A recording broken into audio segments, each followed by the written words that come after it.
Hello guys, আসসালামু আলাইকুম। Welcome to my new blog. Thumbnail এবং টাইটেল দেখে বুঝে গেছো আশা করি আজকের ভিডিও কি নিয়ে হতে যাচ্ছে। নতুন করে বলা লাগবে না, দেখতে পারবা আজকের ভিডিওতে মাত্র 2 থেকে 3 ঘন্টায় কি কি হয়ে গেছে আমাদের শহরে। A few moments later. First of all আমরা যাইতেছিলাম হসপিটালে। প্রচন্ড বৃষ্টি নামার কারণে ঢুকে গেলাম আমরা সেলুনের ভিতরে।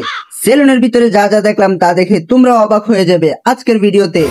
এটা হচ্ছে রাত্রে বেলা, মাত্র 2 ঘন্টায় বৃষ্টি হতে কি সমান পানি লেগে গেছে। এরই নামই শহর। যাই হোক, খোঁজ নিয়ে দেখলাম এই জায়গাটা একটু নেশা, তার জন্য পানি লেগে গেছে।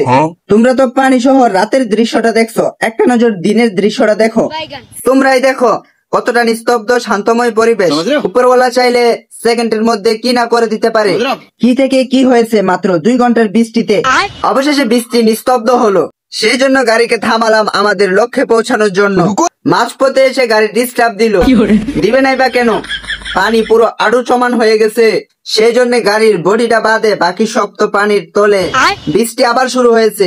যাই হোক, উপরওয়ালার নির্দেশে আমরা তো পৌঁছাবোই আমাদের লক্ষ্যে। এখানে একটু বিশ্রাম নিয়ে নিলাম, কারণ যাইতে হবে অনেক দূরে। সেই জন্য ধীরে সুস্থে যাওয়াটা আমাদের পক্ষে ভালো হবে। অবশেষে না চাইতেই পানিতে নামলাম। শহরের অবস্থা আপনারা তো জানেই, ড্রেনের নিচে কি না কি থাকে। ড্রেনের পানির কালেকশন আর এই কালেকশন পুরাই সেম হয়ে গেছে। সেই জন্য নিচের আবর্জনা তো পুরা উপরে বেশি বেশি উঠছে। এত কষ্ট করে যাওয়া কি সম্ভব? শত চেষ্টা খোঁজাখুঁজির পরে পেয়ে গেলাম আমরা জীবন্ত গাড়ি। এই গাড়ি দিয়ে আমরা যাব মধুর হাড়ি নিয়ে শ্বশুর বাড়ি। টুকু আমি তো মজা করছিলাম। দেখো তোমরা একটা নজর, কি অবস্থা দোকানপাটের আর মানুষের। পানি তো পুরো দোকানে তো উঠছেই, তার পাশাপাশি মানুষের কাপড় আলগি দিয়ে তো যেতে হয়েছে। হাঁটুর উপরে উপরে হয়ে গেছে পানি। যেই দোকানগুলো উষা তাদের তো কপাল ভালা, কারণ তাদেরকে আর সইতে হবে না পানির জ্বালা। 1 ঘন্টা ধরে রিস্কাত বসে আছি, 10 মিনিটের রাস্তা। ওই যে বডি উপরে, চাকা গেছে পানির তলায়। হাসার কারণ বড় ভাই মজার কথা বলছে। বকবক করতে করতে চলে আসলাম আমরা হাসপাতালের সামনে। গিয়ে দেখি সিরিয়াল পাওয়া যাবে নাকি আজকের রাত্রে। সমস্যা কিন্তু বড় ভাইয়ের, দোয়া করবেন আপনারা যেন সুস্থ হয়ে যায় তাড়াতাড়ি আমাদের ভাইয়ে। হাসপাতাল তো পুরোই অসাম। পার্সোনালি দেখে আমার কাছে ভালো লাগছে। ভিডিও করা নিষেধ। ব্যাকগ্রাউন্ড দেখে বলে দেন কেমন হয়েছে ফারিহা বিশেষজ্ঞ হাসপাতালটি। বড় ভাই আমার ভিডিও দেখে অবাক হয়ে গেছে। আমি ওকে কিভাবে বুঝাই যে ভিডিও করতে আমার ভালো লাগে। এই এলাকাতে পানি নাই, তার কারণ এই এলাকাটা অনেকটা উঁচু এলাকা। তোমরা আমার ভিডিও দেখতেছো, তাহলে স্ক্রিনের দিকে একবার লক্ষ্য করো। তাহলে বলো এই জায়গাতে কয়টা সিসি ক্যামেরা আছে। বড় ভাই অসুস্থ, তার জন্য তোমরা দোয়া করো। হাসপাতাল থেকে বের হয়ে চলে আসলাম ওই হাসপাতালের ফার্মেসিতে। পরীক্ষা করে রিসিপ্ট দিছে, কিন্তু ওষুধ দেয় নাই। দেখেন আমার অবস্থা, রাতের খাওয়ানো এখনো খাই নাই। বড় ভাইয়ের লাগা রিসিপ্ট দিলাম, ওষুধ নির্মাণ করতেছে। কিছু ওষুধ দিয়ে বাইতো গেছে চাঁদের দেশে। কমাইতে কমাইতে আনলাম আবার দেশে। এত টাকা আমাদের কাছে ক্যাশ নাই, সেজন্য পেমেন্ট করতে হয়েছে অনলাইনে। বৃষ্টি এখনো থামতেছে না, না থামলেও আমাদেরকে যাইতে হবে বাড়িতে। বৃষ্টি না থামলেও বের হয়ে গেলাম, কারণ বসে থাকলে বসে থাকতে হবে। হঠাৎ করে দেখি কুকুর সামনে পড়ছে, এ আবার পাঁচটা বাচ্চা নিয়ে। বড় ভাই আমার দিকে তাকিয়ে রয়েছে, কারণ আমি শুধু ভিডিও করতেছি আমার মন মতো করে। বৃষ্টির দিনেও কাকা হ্যাপি, শুধুমাত্র চুলকানি দেখে।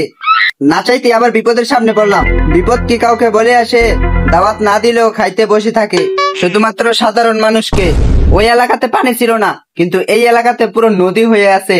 কাকা তো মাছ নিয়ে বসে রয়েছে, কারণ বৃষ্টির দিনে কে আসবে। রাত্রের 11টা বাজে। কাকা বিক্রি করে তারপর বাসায় যাবে। হাঁটতে হাঁটতে তো পুরো ফিদা হয়ে গেছে। আবার না চাইতে বিপদ সামনে এসে পড়ছে। এবার কাতো হাঁটতে হাঁটতে পুরো কলিজা হাতে এসে পড়বে। অবশেষে হাঁটা শুরু করে দিলাম। কি আর করাম, সকল মানুষ হেঁটে হেঁটে যাইতেছে, কারণ একটাও গাড়ি পাওয়া যাচ্ছে না। গাড়ি চালক কি এত পানিতে এসে বিপদে পড়বে, সেই জন্য আমাদেরকে থেমে থাকলে হবে না। হাঁটতে হাঁটতে তো পেটের মধ্যে ইঁদুর দৌড়াইতেছে। আশেপাশের অবস্থাটা দেখেন একটা নজর। তারপরেও মানুষ ভাবে থেমে থাকলে হবে না, অন্তত চলাফেরাটা তো করতে হবে। এটা কিন্তু জমজমাট বাজার। পানি আটকে থাকার মূল কারণ হলো ড্রেনগুলো একেবারে ময়লা দিয়ে জাম লেগে রয়েছে। আমার পেটেও খিদা, বড় ভাইয়ের পেটেও খিদা, তাই পেয়ে গেলাম হাতের নাগালে একটা হোটেল। রান্নাটা নাকি ভালো, পরিবেশ যেমনই হোক, খাওয়া হলো বড় কথা। সেই জন্য বসে গেলাম, কারণ পেটের জ্বালা বড় জ্বালা। পেট ভরা থাকলে কাজ করলে পেতে পারি ফুলের মালা। শরীর ভালো নেই তো সেজন্য খাওয়ানো টানতেছে না, কারণ 4-5 ঘন্টা জার্নি হয়েছে আমাদের। আবার বৃষ্টি শুরু হয়ে গেছে, সেই জন্য বড় ভাই কোথা হয়ে আটতেছে। অবশেষে এসে পড়েছি বাসার সামনে। এই জায়গাতে এত একটা বৃষ্টি নাই, আলহামদুলিল্লাহ আলহামদুলিল্লাহ আলহামদুলিল্লাহ অবশেষে পৌঁছে গেলাম আমার বাসাতে। সো গাইস, ব্লগটা তোমাদের কাছে কেমন লাগছে? তোমাদের যদি কোনো চ্যালেঞ্জ থাকে তাহলে বলতে পারো, নিয়ে আসবো আমি ধামাকা নেক্সট ভিডিওতে। নতুন আইডি সবাই ফলো করে দিও মজার মজার ভিডিও পেতে। Bye bye.